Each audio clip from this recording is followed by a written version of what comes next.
Hey guys, what's up? My name is Prez, and welcome to another day of NHL Week. This is day number 3. This is day number 3. Today we're going to play NHL 17 Be a Pro. So hopefully you guys enjoy this one. And yeah, so let's get it started. Let's jump into it. I'll see you guys when we get on the ice. And don't forget, if you guys enjoy this series, you guys want me to do this next year, make sure you guys smash the like button. Make sure you guys subscribe if you guys haven't already. And make sure you guys hit that post notification bell so you can come get notified when you can get notified when I do upload another NHL Week video, which will be tomorrow. So if you guys want to get notified when that actually goes live, hit that bell icon. But anyways, let's get it started. I'll see you guys when we get on the ice. So the only save that I actually have on here, was September 26, 2016. I believe it didn't load my actual saves for this. I can't believe it. It probably ruined all my saves for this. So I'm gonna look on the channel. The last time I uploaded NHL 17 Be a Pro. NHL 17 Be a Pro. I'm gonna type in Be a Pro mode. See if more pop up. Yeah, the last time I uploaded was on August 28th, 2019. So I got rid of my saves. So that's last save December 15th, 2020. So I guess we're going to play on the Anaheim Ducks. As you guys know, my true calling, or my true thing that I want to the thing that I wanted to happen in Be a Pro is to be on the Anaheim Ducks. And I'm on the Anaheim Ducks in this Be a Pro save. So the last time you guys have seen this episode, or you guys seen this game, was August 28th of 2019. And it's going to be episode 80, because this is we're back in NHL 17 for day 3 of NHL Week. So once again, this is day 3 of NHL Week, and obviously we're playing NHL 17. But yeah, so the Anaheim Ducks thing is on there, and this is going to be episode 80 of that. It's going to be episode 80 of NHL 17 Be a Pro. Now, I didn't upload a lot of NHL 17 back in the day. I didn't upload a lot. As you guys seen, the numbers declined over the years with NHL games. And obviously now you can actually skip to your shift, which is amazing, and it's awesome for recording videos like this, because obviously you can skip to your shift. You don't have to sit there on the bench the entire game. So that's definitely a big improvement from NHL 17 or NHL 16 and NHL 15. Obviously, this game feels slower, or like my player feels slower, obviously, because he's only his overall ranking is overall a 69. So half of like my NHL 15 and 16 Be a Pro were over 93 overall, or just 93 overall. So this guy is super slow. But we can see what actually happens. I don't know what time it is on the clock, or how many minutes per period. I will check that after. But oh my God, there we go. We get the lead one more time. We get a goal right there. We didn't even get an assist for that. That's kind of sad. We didn't get an assist for that. Yeah, but the frames are dropping for some reason on my recording. I don't know why. Maybe because I have 2 different web browsers going. All right, I fixed that. I fixed it, and we got another goal. Oh man, what are the settings on this? I didn't check before I even started. So it's 10 minutes per period. It's on semi-pro. I kind of wish I didn't put it on 10 minutes per period, but that's okay. All right, we're going to skip to the next shift anyways. So, there was a huge improvement over from NHL 16 and 15, where you can actually skip to your next shift. Like, it's awesome. You can actually do that now in this, and it's made the game so much easier to play and so much easier to record back in the day, because like obviously I didn't have to sit there and wait and all that stuff. Oh my god, there we go. We got a goal. I believe NHL 17 was really, really easy to score in, no matter what difficulty you were on. I think it was one of those games. It was super, super easy to score. That's literally my first shot on net, and we got a goal. This is literally my first shot on net, and we actually got a goal. Oh, man. All right. This is going to be a fun one, boys. This is going to be a really fun one. Oh, maybe I should put it on pro. Because we're already winning 5-0. Oh, man. I should up the difficulty. Look at that. Oh, oh man. Yep. I should up the difficulty. I'm going to do that now. Let's do that now. Let's go to settings. Be a pro settings so you guys can see it. I'm actually doing it. Let's go pro and see how that is. Oh man. Okay, we already got the lead. Anyways, it doesn't matter if we win or lose in these videos. I don't really care. I just want to take a look back at like the game itself and how NHL evolved from being on the Xbox One to the PS4, and then obviously their transition to the newer generation consoles. And when that comes out with NHL 22, we're going to see how far NHL actually has come in the revolution of its franchise, or of its life. How long actually how many improvements they have made over the years. And we always like to say with EA, with its sports games and everything like that, it's copy and paste every single year.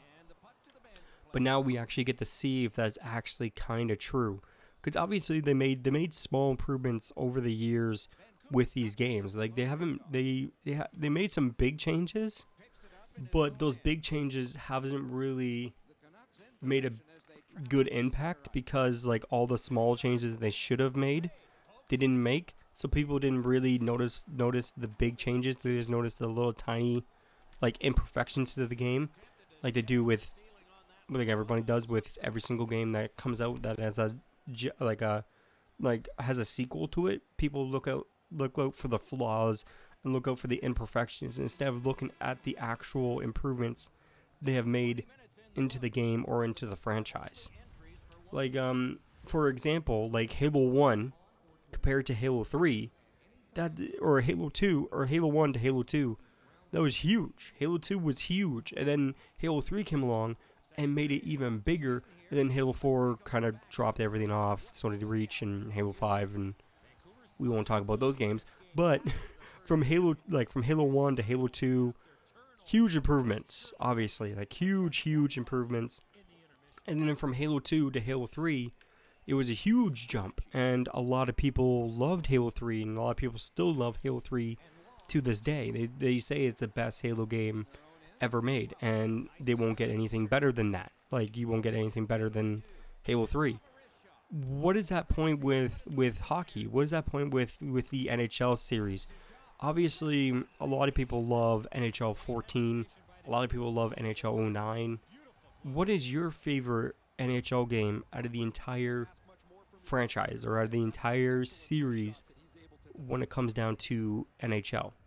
What year do you guys think NHL was at its best? Because in my opinion, when it came down to the features and the game modes and the access that you had to different game modes and different features, it has to be NHL 14 for me.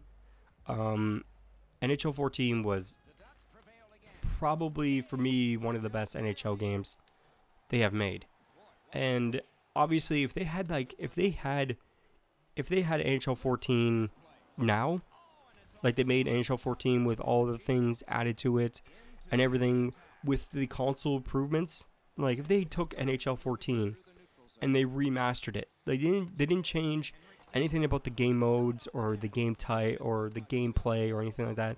They just changed the graphics, made it look a lot better on the newest hardware, whatever it is. They made small improvements like that.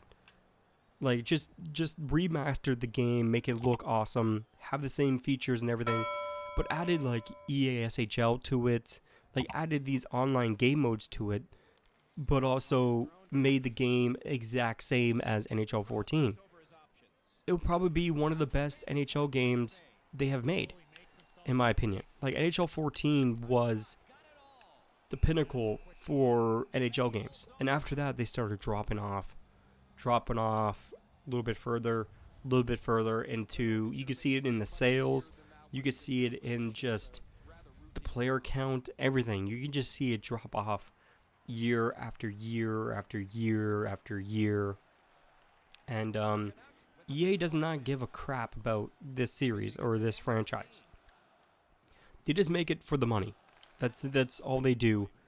They don't care about what you say about the game or what you have to say about the game. They don't care about the community. They might say they do. They really don't. Like, when it comes down to it, they don't. They don't care about the community. They don't care what you say about the game or anything like that. They just care about the money. They just care about the money. Like, EA as a company, obviously, every game company's out there, every game company out there is out to make money. That's the whole point of it. But when you have a franchise that is making the company money, but also listening to the community and making improvements and all that stuff, like look at it, like Call of Duty.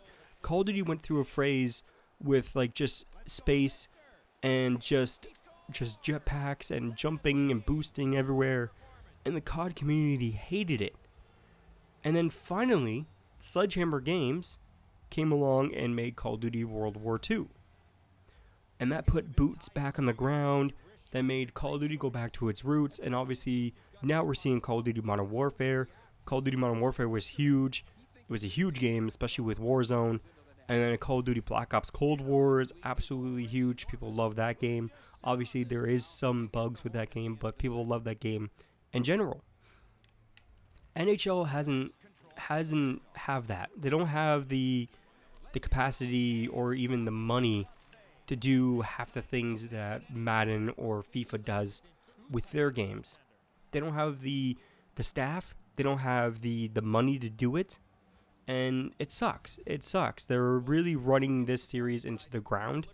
And it's going to get to the point where EA is just going to give up and not make, like, they only sold like 400,000 copies, or like 200,000 copies of this game, or maybe more. I'm kind of exaggerating here. There may be more, maybe less, but they only sold a certain amount of games. To a point, a company is going to drop a game or drop a series when it doesn't sell that many copies, or it doesn't make the money back from the development cost, and it doesn't make the money back for the investors and everybody like that. Like, when it comes down to games, there's investors behind it, there's the company behind it, and like, they need to make the money back on the development cost, but also make money back on the advertising and make the stock payers or the stock owners money back too. Because in large part, they're funding your company and they're funding your game. You need to pay them back. And if this game's not going to make any more money, or this series is not going to make any more money, we're going to see the NHL series go down the tube, and hopefully, because EA loves buying up every sports franchise in the goddamn world, because they just bought Codemasters, I believe so, for like 1.2 billion. I don't know if the sale is final, but I heard they bought Codemasters. If you guys know what Codemasters is, it's a development company that makes sports game, or not makes sports games, makes like racing games mostly. They make the very popular F1 game. They also make I believe the Dirt franchise also, I believe. I'm not 100% sure on that. But Codemasters makes really, really good sports games, or makes really good racing games. And EA just bought them. Like, another company was going to buy them, like Take-Two was going to buy Codemasters. But EA had to step in and buy the company and probably ruin it for the next for the future. They're probably going to ruin the entire game company entire series that they have, and I'm hoping that EA has no take when it comes down to the developments of their games, because like it's just, every single time EA buys a franchise or tries to buy a franchise, like they try to buy the NBA license, they couldn't do it. Like 2K bought the rights to it, and they haven't made a NBA Live game in years. They made one, I believe, in like 15, 16. They made NBA Live, but 2K owns pretty much the rights to making NBA games, like EA does with the NHL franchise, and EA has a license or has a thing with the NHL to produce and license the games. And it's going to get to a point where another developer needs to step in and try to take EA's throne away from them when it comes down to sports games. Like, I know 2K is a huge company and they make tons of money, but they got nothing on EA. EA as a whole, they make so much money each year. There's no competition.